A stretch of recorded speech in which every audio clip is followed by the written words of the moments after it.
आपको बताता हूं कि जब ऑब्जेक्ट अपनी प्रोजेक्टाइल मोशन में होता है, राइट, तो उसके हाईएस्ट पॉइंट पर जब वो होता है तो वहां पर उसका एंगुलर मोमेंटम कितना होता है। देखो, ये आपका ऑब्जेक्ट है जिसको आपने इस प्लेन में थ्रो किया है विद इनिशियल वेलोसिटी u।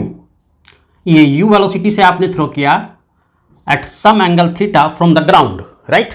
अब जब ये अपनी हाईएस्ट पॉइंट पर होता है, यहाँ पर ये इसकी हाइट हो गई, जो जिसको हम यहाँ मैक्सिमम हाइट बोलते हैं इन प्रोजेक्टाइल मोशन।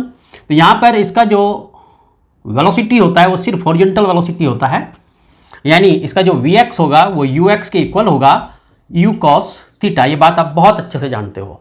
अब अगर ऑब्जेक्ट जो यहाँ पर हाईएस्ट पॉइंट पर पहुँचा उसका मास m है, तो अब हमें देखना है कि इसका जो एंगुलर मोमेंटम होगा वो कितना होगा इस हाईएस्ट पॉइंट पर। तो अब आप देखो, जो एंगुलर मोमेंटम होता है बेसिकली वो आप जानते हो, वो होता है linear momentum multiply perpendicular distance. तो अब यहाँ देखो, इसका जो लीनियर मोमेंटम हो जाएगा वो कितना हो जाएगा हाईएस्ट पॉइंट पर, वो हो जाएगा मास इनटू वेलोसिटी, और वेलोसिटी इसका है ux, और इसकी जो परपेंडिकुलर डिस्टेंस है वो कितनी हो जाएगी h।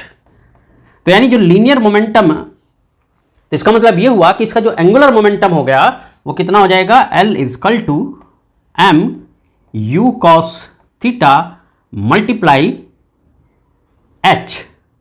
और अगर h की भी यहां वैल्यू आप पुट कर देंगे तो क्या आ जाएगा आपके पास, ये आ जाएगा L equal to m u cos theta multiply h का फॉर्मूला हम लोग निकाले थे u square sine square theta upon 2g। तो यानी L इजकल टू ये आ जाएगा m u cube cos theta sine square theta upon 2g।